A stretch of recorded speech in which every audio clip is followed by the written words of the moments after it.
আপনারা দেখেছেন গতকালকে 6 ডিসেম্বর 2025 সালের 6 ডিসেম্বর ভারতের বাবরি মসজিদ ভাঙার এগেনিস্টে মুর্শিদাবাদে আবার আরেকটি বাবরি মসজিদের ভিত্তি স্থাপন করা হয়েছে। কথা বলো ঠিক কিনা? মনে রাখতে হবে মুসলমান, এই ভারতবর্ষে মুসলিম শাসক আজ 6 বছর পর্যন্ত শাসন ব্যবস্থা কায়েম করেছিল। সমস্ত মুসলিম ঐতিহ্যকে উগ্রপন্থার ভারতের বিজেপি নামক ভণ্ড এই শয়তানদের আখড়া আমাদের ইসলাম তহজিব তামাদ্দু শায়েরগুলো ভেঙেছে, মসজিদ ভেঙেছে, খানকা ভেঙেছে, পীরদের মাজার ভেঙেছে, ওলিদের মাজারের সাথে বেয়াদবি করেছে। মনে রাখো, ইসলাম জাগ্রত, ইসলাম দমিয়ে হওয়ার মতো নয়, দমিয়ে দেওয়ার মতো নয়।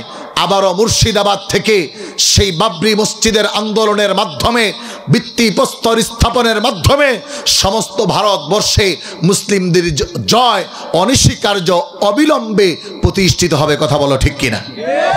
আমরাও আমাদের যারা ইসকন নামের ভণ্ড উগ্র সংগঠন আছে তাদেরকে জানাতে চাই, আপনারা যদি মনে করেন এই 90% মুসলমানের দেশে মুসলমানের মাঝে বিভেদ ছড়িয়ে মুসলমানের মসজিদ, মুসলমানের খানকা নাম দিয়ে কিছু ভণ্ড হুজুর নামের কিছু মাতাল, কিছু আলেম নামের জালেম, কিছু টুপি মাথায় দেওয়া কুকুর দিয়ে আল্লাহর ওলিদের মাজারে আক্রমণ করবেন, আপনাদের হাত সুস্থ নিয়ে বাড়ি ফিরতে দেওয়া হবে না। কথা বলো ঠিক কিনা?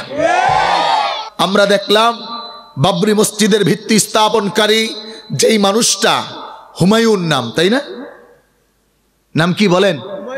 আরো জোরে বলেন, নাম কি? বাবরি মসজিদের যেই প্রতিষ্ঠাতা, ওনার ছেলের নামও ছিল হুমায়ুন।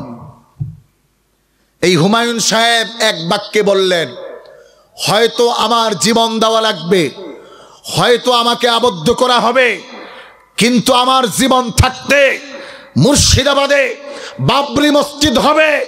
একটা স্লোগানের মাধ্যমে লক্ষ কোটি টাকা ছাড়িয়ে ব্যাংক লুট হয়েছে, ব্যাংক আর নিতে পারতেছে না, বলছে মাপ চাই, আর আমার অ্যাকাউন্টে জায়গা নাই। এদের মধ্যে একজনই দিয়েছেন 80 কোটি টাকা। সম্মানিত প্রিয় ভাইরা আমার, মুসলিমদের জীবনের বিনিময়ে হলেও মুসলিমরা আল্লাহ এবং আল্লাহ রাসূলের জন্য জীবন দিতে চায়। কথা বলেন ঠিক কিনা?